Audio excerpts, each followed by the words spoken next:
iOS stores. Eagles 102.3 FM Abuja, your radio experience you can count on.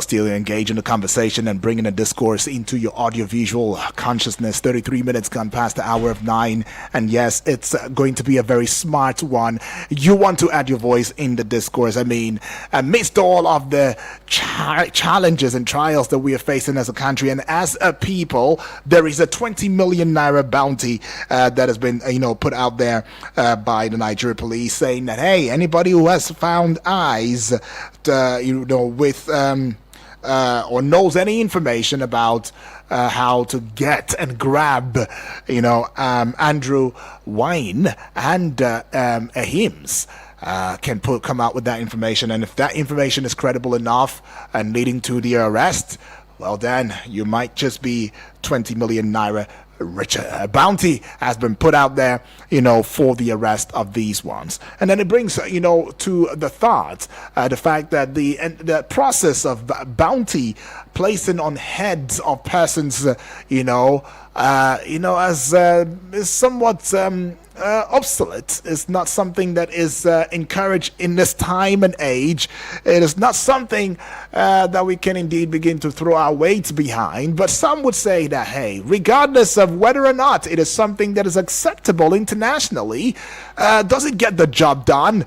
Maybe if it does get the job done and bring, solutions, well, then maybe that's what we need. We need to embrace it. But some would also come from the place that, hey, we have to also be cautious, and employ caution, in this entire processes of bounty, on heads of persons that we deem a threat, to national prosperity and unity. Well, still with you, Mr. Benedict Olaleko Agunloye. What do you think could be done, basically, to ensuring that we indeed revamp public trust with the federal government as well as the police? Because having to place a bounty is sending yet another kind of message that is sent up from the place of how credible, the credibility of the NPF, the capacity of the NPF, can you hear me? Yeah, I can hear you. The capacity, clearly. Yes, and the experience of those who are at the helms of affairs with the NPF in gathering information, as well as undertaking, executing such information in a way that will gain public trust. Well, if we come to the issue of public trust, or looking at the composition. Now, I think that between 1999 and now, we have done a number of wrong recruitments. We have done a number of wrong deployments. We have also done a number of wrong trainings, right? In that, why am I saying so? It is not because there are no people with capacity. It is not because some people don't know what they are supposed to do, but it is because there is an overbearing influence of the political class on security networks. And so to a large extent, therefore, you have people who are entrusted with responsibilities, but ab initio who carried baggages and you don't into those positions. And you don't think that's what's playing out in this case now? Yeah, no, in this case, it might not be what is playing out. But I'm just saying that there is that by the way. We need to not lose sight of that. Okay. But also, we should not throw away people who are working for the nation because we think that some people are wrongly positioned, right? So if they have done their job, and that's why I said the investigation should be thorough, the investigation should be corroborated, right? Mm-hmm. The police has done the lead way. I think that the NIA and the GSS may also need to step into the situation. Security is everybody's job. And so for all of them in the security palace, they should do their job appropriately. And that's why I was more like, look, police need not to rush out to the street to say, we want to show that we are doing our job. You know, I was always saying this. There is a difference between doing the right thing and doing things right. Right? Mm-hmm. Now, going out to say, oh, we are doing our job is doing things right. Doing the right thing is that you will do your job and everybody will know that your job had been what? Effectively done. That your job had been effectively done. Yeah, if they've been meeting, they've been this, they've been that. I believe in the days to come, you should be able to get all the clips or the videos or the pictures of these people meeting in different places, right? Meeting in different places. I know back in the days as student, when it was IBB must go, sometimes the meeting is held somewhere in the middle of the road. You understand what I'm saying? Mm-hmm. To agree on a few things here and there. But they should be able to get pictures. They should be able to get evidences. Perhaps they have them. Maybe when they get to court, they will be able to put them forward. But I think that they need to be given the benefit of the doubt. And I also believe that it is not in the place of a foreigner to also think you should come here and teach us how to protest, knowing fully well that we possibly do not have the amount of sophisticated cameras that are available in the UK where it's coming. I'm sure if it's in the UK, you will not be pulling that kind of argument that people who protested came into your shop. A camera would have applaud them coming in, right? Yeah. And they would have known how much time they spent and what they came out with. But we don't have the CCTV yet in place here. So we don't have that level of sophistication. Okay. Right? Yes. Let's look at some of the implications, right? I mean, we'll look at the implications, expectations of Nigerians, and then, of course, get the WhatsApp messages, and then, of course, put a cap on it. Now, some of the implications will be one of such public trust, which you've attempted to address from the place of the police. But then there are some concerns that says the use of a 20 million naira bounty may erode public trust in the police and the government, and the investigation and arrest of Andrew Wayne and Lucky Hims must be transparent and accountable to ensure justice is served. And the attempt to overthrow the government also highlights the need for strong democratic institutions and the rule of law. And finally, when you look at the place of national security, the plot to destabilize the country highlights the need for robust national security measures, where some are asking the questions that, hey, Andrew, okay, I'm trying to get the second name now, but yeah, Lucky Hims, right? Together, are they indeed? Is it indeed a capable thing for us to be afraid and say that, oh, this will destabilize a country? These two, do you think they have the capacity? I'm just saying. I mean, because some people are saying, how can this Britain and this Nigerian that you're looking for be a reason to want to topple your government? But then it also brings a place of human rights, where the use of bounties and the investigation must prioritize human rights and avoid abuse. Because international best practice, is saying, or generally discourages the use of bounties due to abuse and human rights violations. Well, I think around us over time, we have taken it more like, look, if you place bounty on an offender, the chances that you are going to be able to apprehend him quickly, right, will come up. So we have a sense in this environment that is attached to money. I don't know if you get what I'm saying. I get that. In some clients, for those who were talking, I have seen a situation where it is the mother that will call the police and say, look, my son came into the house with a bag that he did not go out with.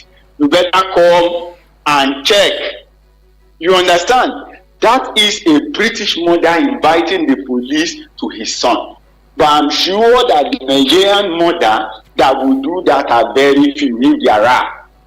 You get what I'm saying? Yeah, I get that. So to a large extent, therefore, you pay. Here we believe people must pay for information. That's the practical reality, right? That's the practical reality. We are an underdeveloped society. So money is overrated. So to that extent, I think it is clear. Now, of course, if the man has been invited and he has refused to show up, right? And NLC is, of course, insisting that it was not bookshop they came to our office. So to a large extent, the complicity of the NLC in the matter cannot be totally ruled out based on their public positions. Because I think that you should try to separate the truth from the fact. The truth is that they have a tenant who had an issue with the police. The fact is that the tenant was visited by the police. But you now saying, no, it is not the tenant they came for, it was you as NLC that they came for. I think for me, it's not gelling, it's not sounding right. Okay. Because the guy has not denied that he did not see the protesters, right? He also has not denied that he had a shop. So why is NLC making effort to over-protect that tenant? That should be a question. Right. So, but when we talk about rights, you have right to freedom of speech, you have right to everything. But and I tell you that one of the things I find funny in the story is the fact that there was protest, Nigerians shut their shops. A non-Nigerian would open his shop and tell you protesters came to his shop to buy. I don't know if you get what I'm saying. I get that. Definitely, So it's not adding for up. me. It's not adding up. It's not adding up Right. in the normal rationale of our society. So something else eventually might have happened in that bookshop. Perhaps so it's a bookshop place so that they don't say you come to NLC. They can come to his shop. All right. But whatever it is, we need to hear the full detail of the investigation. And that perhaps will begin to point our trust in the direction of trusting the government. But when you talk about bringing down government, sometimes it might be through an anarchy. The person who is trying to bring down the government may not necessarily be the one who wants to take over the government. I don't know if you understand. Right? The man who just let's bring it down. We really don't care what happens on the other side. But for us, we think that this government must go. For somebody who have that kind of intention, he could rely on the public protest and then pull down the government. He does not have the capacity to take over. He does not have the intention to rule. If you understand what I'm saying. I do. But he wants a forceful change.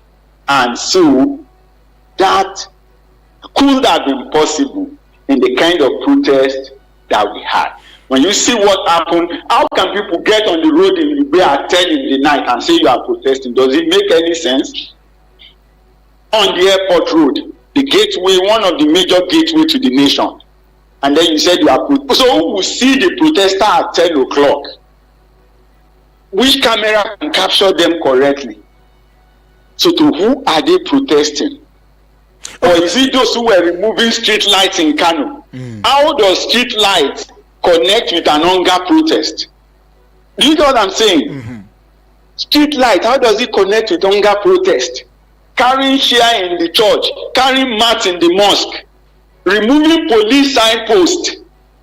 How does it connect with hunger protest? Let me put a peg to your thoughts, and let's also accommodate our family members via the WhatsApp portal. This one is coming from Alamin from Central Area. It says, the audacity, the temerity, and the impetus of a foreigner trying to tell us what is treasonable offenses and what is protest is nauseating, just as provoking. His country, the UK, is cracking down heavily on similar protesters and jailing them for similar offenses he's accused of here in Nigeria. This ridiculous foreigner cannot go to his country and challenge his government on what is treason and what is a protest, but he wants to tell us what treason and protest is. And as expected, some ridiculous, unpatriotic, thoughtless Nigerians are supporting the foreigner over their country and government. Let me remind them and the foreigner that people raised Russia flags in the same protest and call for military to take over and call for the removal of a constitutionally elected president. Now in capital, he says those are treasonable offenses. Alamin right there. Thank you, all the way from Central Area. And now let's hear from Tekenbi Hundu, all the way from Nasarawa State. Thank you. Tekenbi says, good morning, Daniel. I greet your guest. I think the police is playing games with protesters. How can the police accuse hunger protesters of trying to overthrow the government? I'm worried all the correctional centers are congested. What's the fate of our hungry arrested protesters? With the fate of our hungry arrested protesters, we demand unconditional release of hungry protesters. Lastly, PDP invited Wike to face a D panel. This is long overdue, okay? The party's almost there. Tekenbi Hundu is saying all the way from Nasarawa State. Thank you, by the way. And then to this very one, before we get with you and begin to look into possible solution that can be proffered to ensuring that we got it rightly this time. Samuel from Kuje is saying, greetings to you, my brother, Udwak Daniel. Greetings to you too. The issue between the NLC, President Joe Ajaero, and the government, what I'm seeing is what I'm foreseeing, you say, is that the government wants to silence the labor movement. It is like when you want to kill a dog, you will give it a bad name. I am not against the police inviting Ajaero. The motive behind the invite is what they are yet to tell us. They are doing their job, yet they have not arrested the sponsor of the terrorists and kidnappers. God will deliver us, he says right there. Okay, and thank you, UD. Okay, have a great day. Have a great day too, Samuel, all the way from Kuje. Right, and this is more in the discourse this morning, regarding the 20 million naira bounty that has been placed on the heads of Andrew Wine and Lucky A. Hims as those who were sponsoring the concluded August hashtag end bad governance protest in the country. But Nigerians are strongly saying that the protest in itself was not induced by any political inclination. And it was basically Nigerians being honest and coming out to heralding their voices and wanting for the government to come to our aid. Do you accept that as a statement of truth or not? No, I don't think I said that as a statement of truth. That the Nigerians are hungry and there was anger in the land is clear. Whether there is a protest or not, that is known. And evidence of that, you will have seen it that more than a month before the protest was when the government decided to say, look, let's have tax waiver for food importers, right? So if they are looking at having tax waiver, they are distributing rice, they are moving fertilizers, those things are definitely evidence that they in power knew that there is hunger in the land. Right. However, when you come to the manner and kind of protest that we saw, definitely, if you ask me, right, connotes that there were people, because the anger of the people is not political, but politicians can ride on the anger of the people, right? Mm-hmm. It is a sentiment. There is a deep-seated sentiment of anger, and then they are going to ride on it. As a student in the days of as student union leaders in those days, the student will liaise with civil society, and you are riding on the popular protest of IBB must go, to demand for even electricity on your campus, to demand for water, right? And I knew there was a military governor at the time who, because he needed to come to a campus, had to buy pumping machine, right? Buy pumping machine, did everything that needed to be done to keep the student at bay so that he could make a visit for a convocation. So people can ride on any sentiment, and the fact that those sentiments are there, and as we speak, there is still hunger, right? The 40,000 rice, I'm not sure any civil servant has seen it. So for me, rather than labor pursuing what is not, they should be telling us. They should be pushing Pengersan. Pengersan, tell us where the potato they refine, what stage are the refineries. Nupeng, tell us what stage are the distribution channels. But we don't even hear anything from them. They are their members. Some of their leaders, some of the leaders we've had in the past or even up to the present, the current leader of TUC, I'm sure is a member of Pengersan. So, but they cannot even tell us what is happening. It is not the president that will distribute rice in the ministry. It is either a member of TUC or a member of NLC or a member of one of the affiliated unions. What is happening at the ends of those unions? The promises for CNG buses that are not here. Who is responsible? So rather than you making blatant statements and rascality is for children, not for adults. So how do you advise? At the level of NLC and TUC, we should be seeing radicalism. A radical gives you an alternative. When you say we don't want this, it tells you what they want. Right? When you say, okay, don't do this, there is an alternative on the table. Radicals are known for proper thinking. It is rascals who keep their sense and go out to fight. Well, in fact, some have said that in times like this is when we expected the NLC, the TUC, and all of the other organized labor, even the private sector, to come together and say, hey, we have to indeed get to the root. In fact, many believe that this is a golden opportunity for the NLC and organized labor to also fish out. Use this medium to cleanse its house, of some of these persons who may be hiding under, in the cloak of sheep clothings, to harm processes of maybe protest and that's supposed to be peaceful and all of that. Should there be any reason for it in the near future? But then we're not seeing that, and to the disappointment of these cross section of Nigerians who believe that it is not happening, and rather Ajero will be invited in view of a possible connection between himself and Wayne. But you've spoken comprehensive wisdom, Mr. Benedict Olalekun Agunloye. We cannot go any further. I wish we had some more time to just nail it or nip it in the bud, the conversation. But yes, thank you. You are an information professional. You are a policy and public affairs analyst. We appreciate you immensely.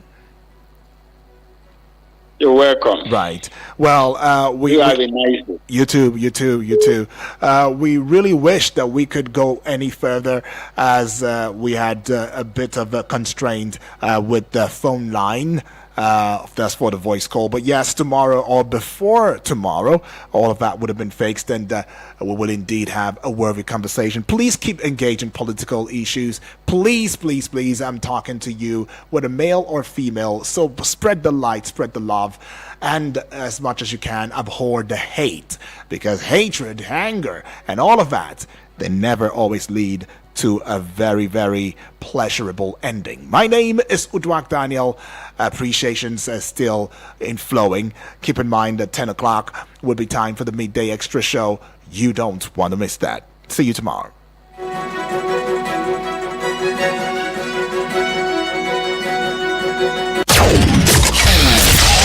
No offense to the commercials. It's just that we want to see other audio.